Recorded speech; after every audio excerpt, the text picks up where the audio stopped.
Hello, this is a video and stream on Backdrop Designer version 1.14. I've recently added a whole bunch of oil paint brushes. So I've got a canvas and then I basically painted, like as you can see here, some strokes on that canvas and had a bit of fun with that. So this is kind of like the cropped out stroke from the photographs that I took.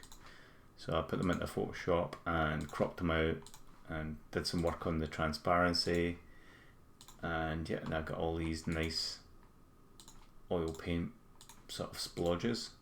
Now they're quite big, which is good because you're only going to want to scale them down then, and they still retain their detail, especially when you opt to choose like a higher res document size. It doesn't just stretch the pixels, it actually replots all these brushes down with this extra sizing in mind. So instead of it drawing like that, it would draw like 3 times the size and keep the detail. It's not going to stretch too much, at least, because these brushes are nice and big. So you probably think to yourself, why is everything blue? It's only because I've chose to go for the original colour that I painted in. So I basically just got my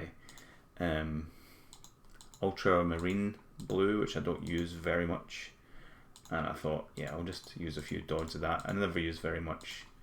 It's like a teaspoonful of blue on this canvas to make all of these brushes, and there's a lot of them. There's 52 to be precise.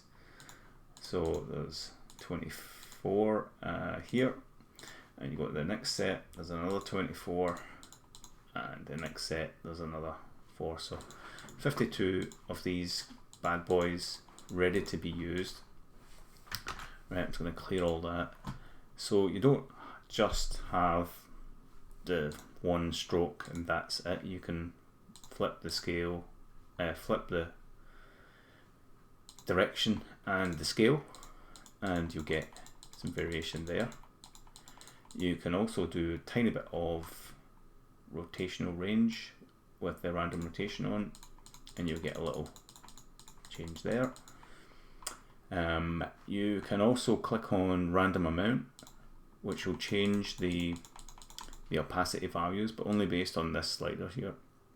And that's also going to introduce, these colors, as you can see, like that. And so you can see I can do a random amount, but I can also make this auto random, so it always changes, and I get even more variation. So I'm just going to clear that out. And not just that, you can also control click, control click, control click, control click. So basically, if I hold down control, I'm multi-selecting, and I've selected 12 different brushes here, and as you paint, it just picks them all at random. So all of that basically equates to a whole bunch of different stuff going on. I'm just going to click reset and turn off auto random. I quite like it off, and I'm going to turn this random rotation off. I don't like it too much. I'm just going to paint like that. I'll take these black tones away, so it kind of takes away the edges and makes them a little bit more transparent. And now you're thinking, well, why am I locked into this green color? Well, I'm not really. I can right click to recall any of these tones, and you see they're all kind of like a mix of various things, and you can basically just right click on any of these colors and they'll all become that color. You can also, as you hold down the right mouse button, you can like change all of the tones. Because of the nature of these brushes, they're only really using black and blue, so it's whatever tone is in here is going to do the edges or the black tones, and whatever here will do another one. So you can get these 2-tone variations. And let's just clear everything again. I'll bring that in, or I can solidify it, right? Whatever I want to do. It looks pretty cool. So I'm just going to make these two kind of forms of blue. We've got a little bit of color range ability here as well, so we can really get even more color at that. I'll ramp that right up to the maximum, and you can see it just kind of goes crazy and just gives me loads of random colors. So the glow that is, it's kind of like the color dynamics that you would get in Photoshop, kind of just varies itself a little bit from these two tones. These ones, they maybe don't get used so much, but in fact I think it might be between the black and the blue and maybe the green tones if there's a bit of white in the image. So you can kind of mix them up. You can also use tab and you'll get different tones from that. The first tab is going to basically sample locally, the second tab is going to sample from the document, and the third tab is going to be random. So if you want to sample local, just 1 2 3 1 2 3, right, and it's going to kind of color pick. I'm just stamping these down. They don't really brush like you would expect in Photoshop. You have to hold down Shift for that to happen, and it's just multi-plotting. It's plot, plot, plot, plot, plot, plot, plot, loads of brushes, loads of stamps if you like. You can also Alt right click anywhere. So Alt right clicking and using Shift, Alt right clicking and using Shift to sort of paint would give you that Photoshop feeling, right? It doesn't work with a tablet pressure because this is designed for people that don't really do art, right? And this is kind of like enabling those people to do art. I'm just going to reset these, and I need to use the mouse, middle mouse button to reset those, and right to recall. Now what am I going to make? I have no idea. The next big NFT, maybe I'll just do a nice pile of turd like everyone else does. There we go. So it looks like real paint, it smells like real paint. Is real paint? No, it's a kebab. So it's constantly picking randomly these brushes. So you can see there's these kind of little kind of sticks flying up. So you want to make sure you pick some that make sense. So let's go for, see, that one's good, that one's fairly similar. I think that one's good as well. So here's 4 brushes that are kind of similar, and just paint away with those and you get a nice effect. And I'm just using the mouse to draw here. So even if you're making like some sort of UI design, you could design a kind of board, make it look kind of cool. This looks like a dragon. Let's plop that in. Let's go for that, and then right click, and I turn off the random stuff. I can just plop this down. Let's add some cool edges. So right click, little kind of paint mark, flip that round, get a little one there, go and grab another brush that looks kind of nice, flip that, I kind of make it look unique. You know, if I was happy with that, I could then grab that whole bit there, and call it new brush. Let's make sure I put my colours back to the original so that I can see exactly what I've done. If I do Control Backspace, I can get rid of everything I just did, and now decide where I want to put this. Maybe I want to do some perspective with it, so I can click on 3D Distort, go and click on my new brush and play around with these sliders. There's a nice doormat. It's the doormat I've always wanted.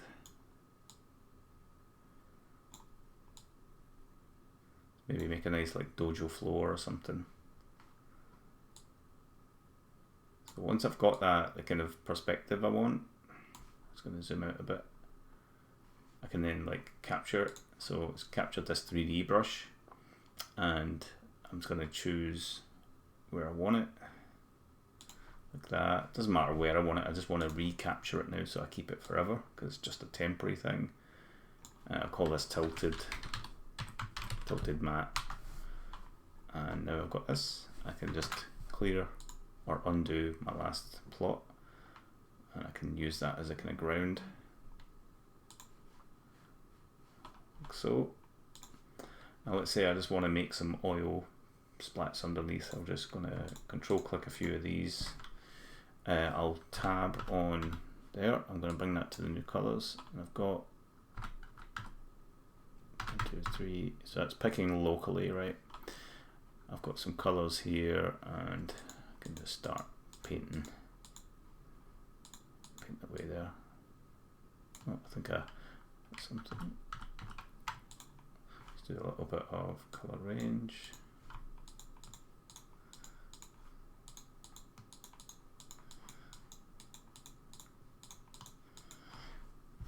See, I'm almost getting like some sort of trees.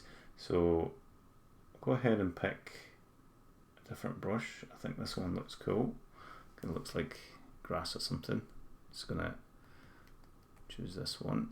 Really want to assign shortcut buttons to my Wacom tablet pen, but leave that to another time.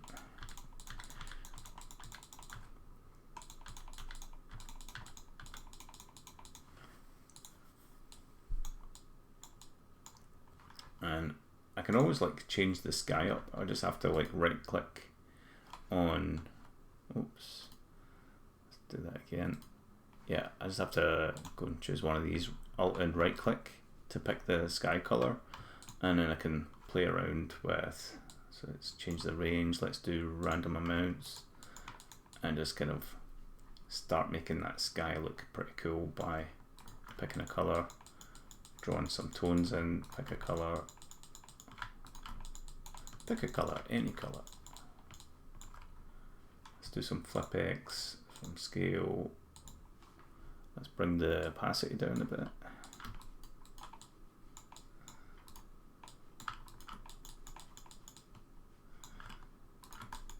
Maybe I want a different kind of brush for this. Let's go for that one.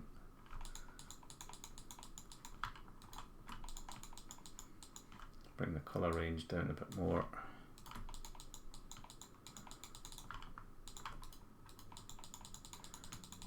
There you go, I'm kind of painting in a nice painterly sky. It does kind of feel good to be painting oil paint without the mess.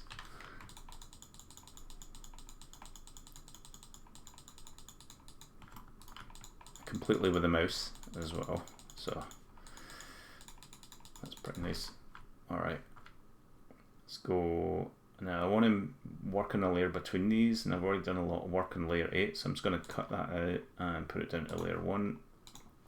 Right, so I've got all these layers in between now. I've got a layer 2, and I'll paint some sort of mountains, so I want to go somewhere between, let's just try that. Yeah, that's an okay sort of tone.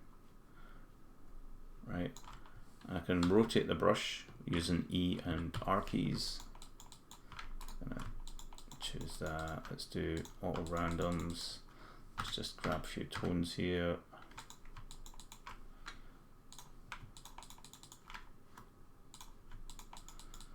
Big pile of poop.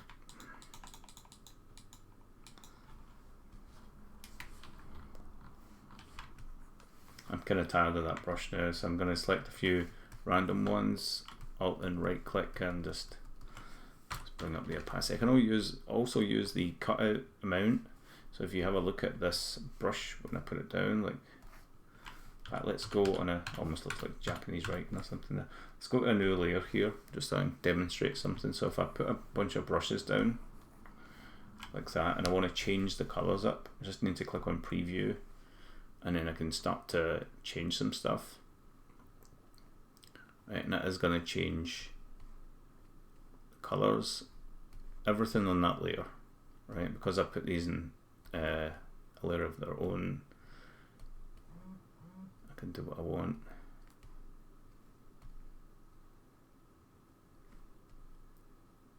Kind of looks like it's floating above the ground, and that's a shadow. It's the floating bush. Alright, once I'm happy with those colors, I'll just click on bake, and that's now committed those colors, and I've got them here on the brush as well, which is handy. So I can go ahead and choose a different kind of brush and make some more marks. Let's say I want to kind of have it like this, but I want to make it flip the other way.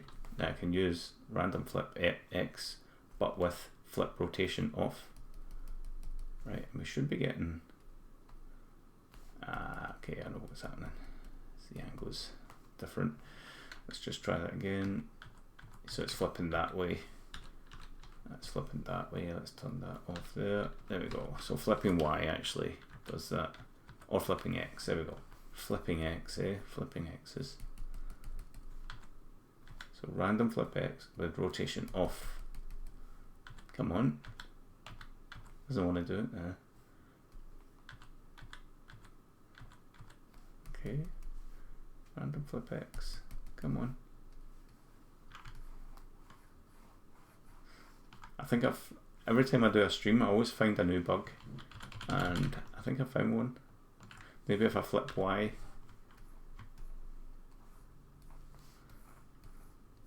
That is flipping X, but it's doing it across the wrong axis. And let's just try spam a lot of things until it works, but no. Right, I'm just going to undo my mess.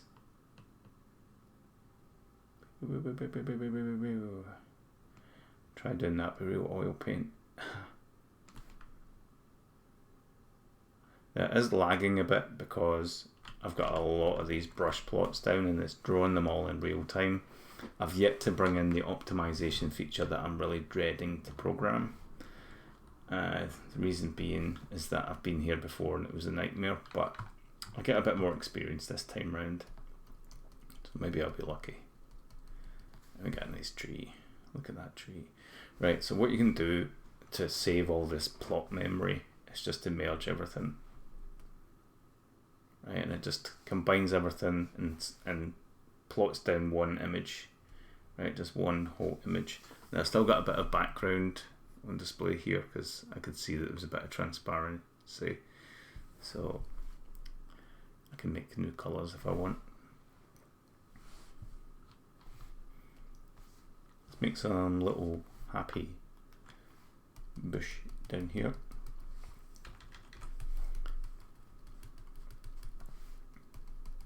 Now, the cool thing about backdrop designers, you're not limited to just a single image. You can also enable the wrap mode and see how it looks if it was a tiled image. It doesn't work with the merged stamp that it made, but I can always just hide that up like so. If I turn on the shifting, I can take a look around to see what's working. I can see there's a bit of work being done on the sky, so I can work on that.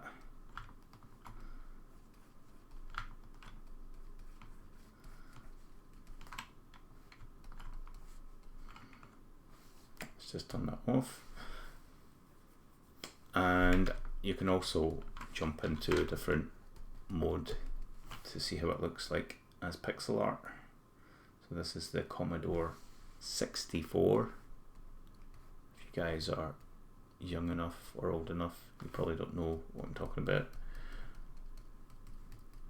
But this machine had 16 colors and very limited pixel resolution. So all the games looked like this, which were pretty hard to look at for your young eyes, but for us, these were pixels of joy.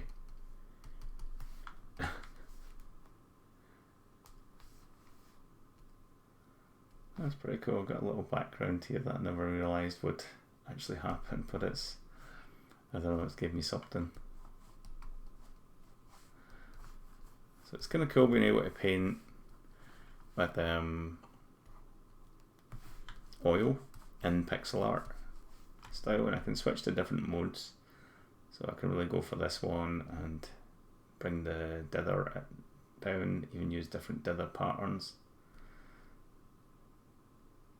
You don't want it too in your face. This one's quite nice. And yeah, it just kind of works quite nicely. I'm going to rotate the brush so I can complement the shape of this hill a bit here.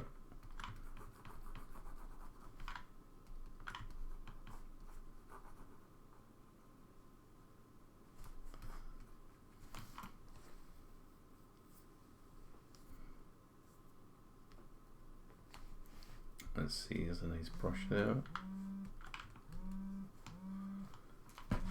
Okay. Got a phone call, it's okay.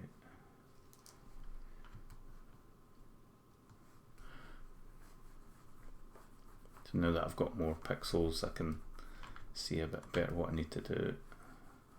I'm going to choose some random brushes again.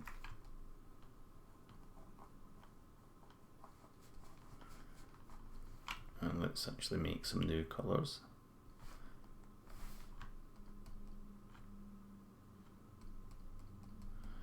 So I'm getting close to the limit of the plots. I can feel it kind of slowing down a little bit.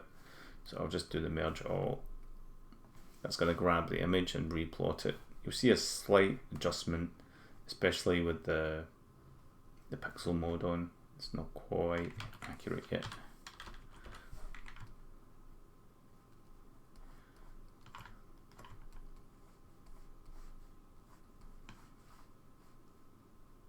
I'm just making some of the ugliest pixel art you've ever seen in your life. It doesn't quite work so well with the oils. And as you can see in here, it doesn't work now. That is just horrible, but I'm just showing you how useful it is to make pixel art with it. And yeah, go ahead and make some clouds.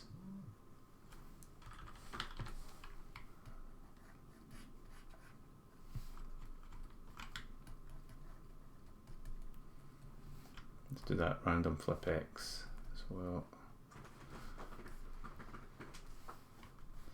I've just made that a bit too bright. I'm going to tone that down a bit. So it's really nice for making clouds by the looks of it. All these brushes, they kind of do complement kind of cloud-like formation.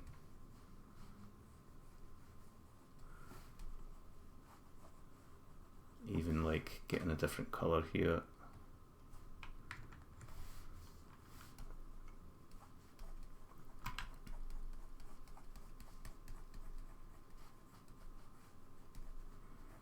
Yeah, I've seen some photographs looking like this. Even like this under bit of the cloud being redder. Yeah, kind of like that.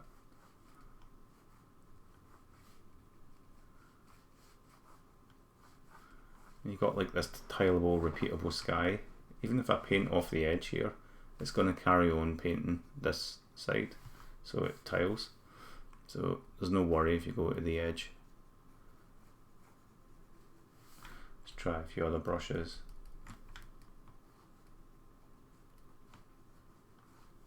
I feel like the Bob Ross of the digital world right now.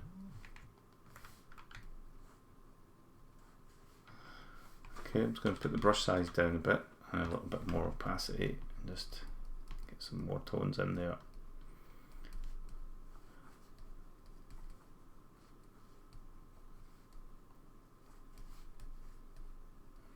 And I've just merged everything so that I've got a kind of fresh palette. So I'm going to merge all that down and put the opacity back up and play around with that actually. Okay, so now I'm going to make a few mountain shapes. Let's see, start with these brushes and I'm just going to make them quite big. Let's turn off the, just reset that, turn the auto random off. Let's turn off everything. We just want to place these down kind of manually and make a kind of mountain shape. Don't want that symmetry just yet, so let's try and get a brush that works. Flip that, let's see, get a nice blue sky.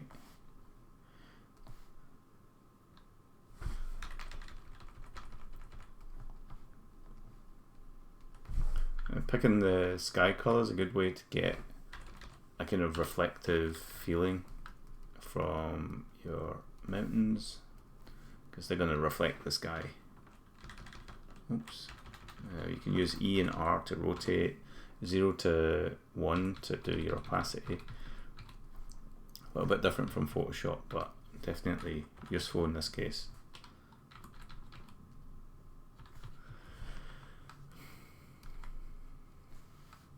They do look like little brush strokes, because they basically are. They've been made with an actual paintbrush. You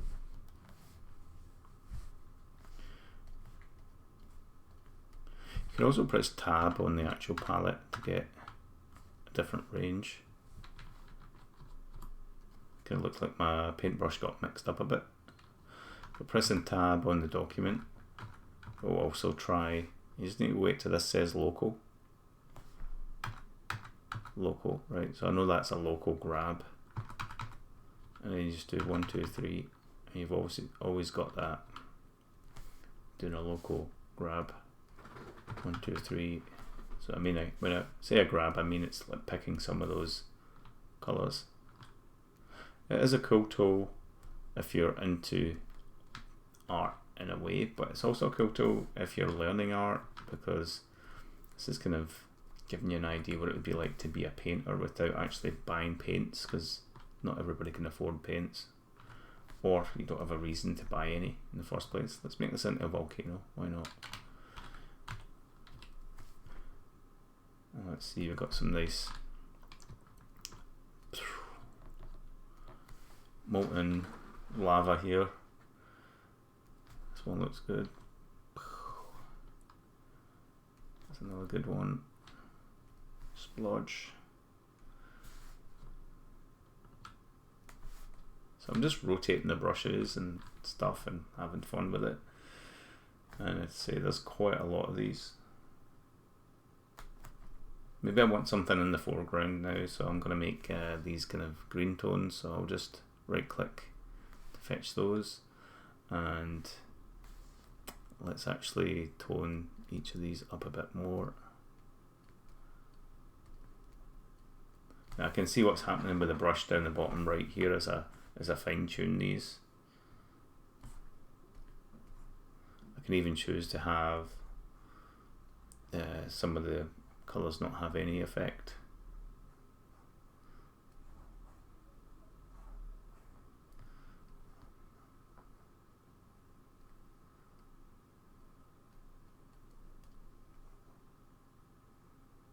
Okay, that looks good. Let's do a little bit of colour range.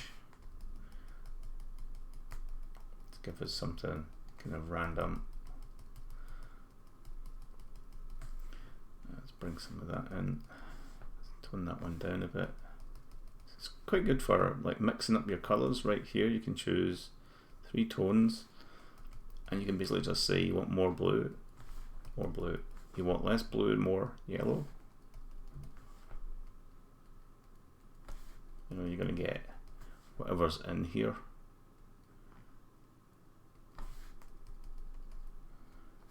Let's make that brighter. Let's just tone that one down a bit. So let's see. I think it's more likely going to be affected by this one, because the original brushes are actually black and blue, which means these 2 tones. This tells you here black tones is going to be this colour, blue tones is going to be this, and if I go back to the original colour, you can see that the original colour is the original brush is built of black and blue because of the way that I painted them. So now I can easily have control of these things. And I'm getting called on. I'm on a video. Let's see. Yeah. So I can make this look quite nice and painterly.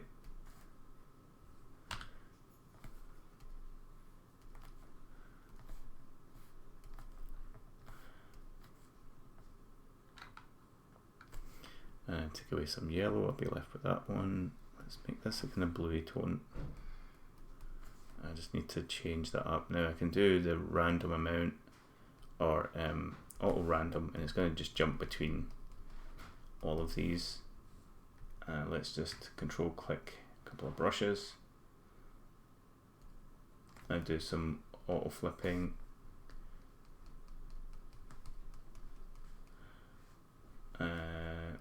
Auto scale as well. I'm just going to scale these down, make this little scene. You can see as I paint at the edge there, it's painting in this side, the other half, which keeps it tileable. I'm going to change this to darker green, like that. Maybe I can build some little plants.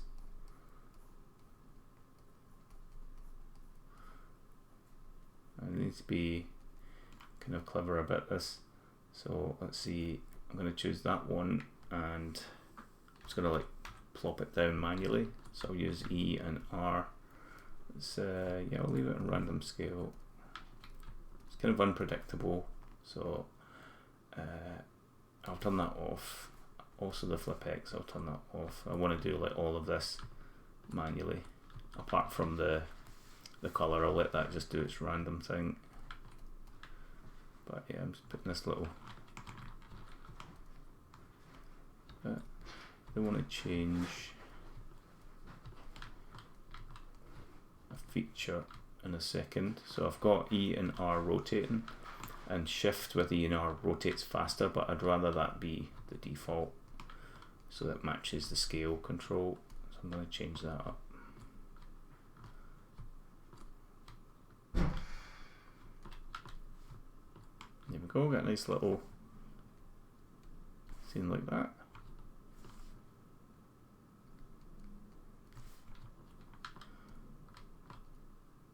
Bing, bing, bing, bing, bing. Bing, bing, bing, bing, bing, bing. Bing, bing, bing, bing, bing, bing.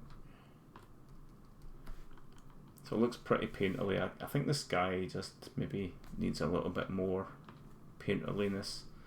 So I'll go ahead and get a brush like that and scale it up. And I'll just do tab around that general area until it picks up some of those colours it's picking from the document. And it's picking locally, so that's what it's seen. Let's do that. Let's just do reset. Do a little bit cut out. Just pick a few bits. Again, it's not giving me all the brushes. I just want to make it look painterly, so I'll just put a few splodges in. Pick a colour here and there.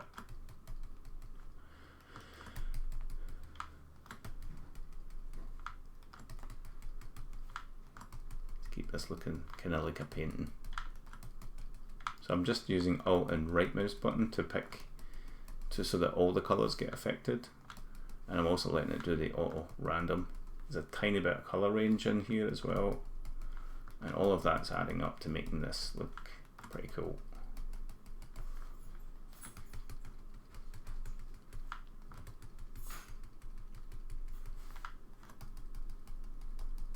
It's got a bit of an odd brush there, so I'm just going to swap that up. It needs to be brushes that make sense, right?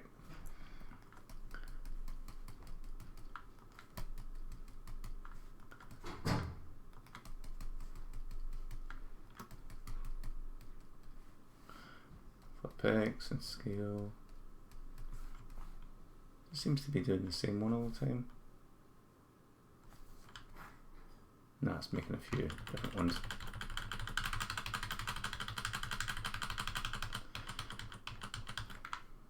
Let's just pick a bit of that colour there. You can put the opacity down, it kind of makes it feel more kind of like a thinned oil. It's like it's been diluted in paint in it.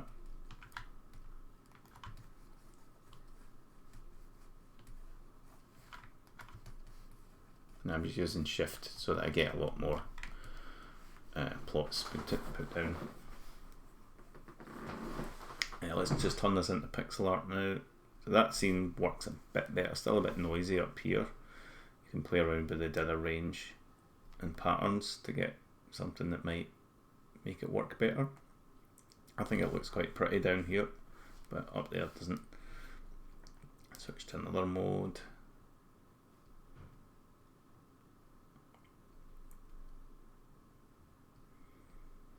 That one's quite nice. So that's 256 colour palette predefined and 320 by 200. So I'm going to wrap up this video because the missus is lurking, and I'll be back in another one. But I hope you enjoyed that, and I'll catch you in the next update. Thanks for watching. Bye.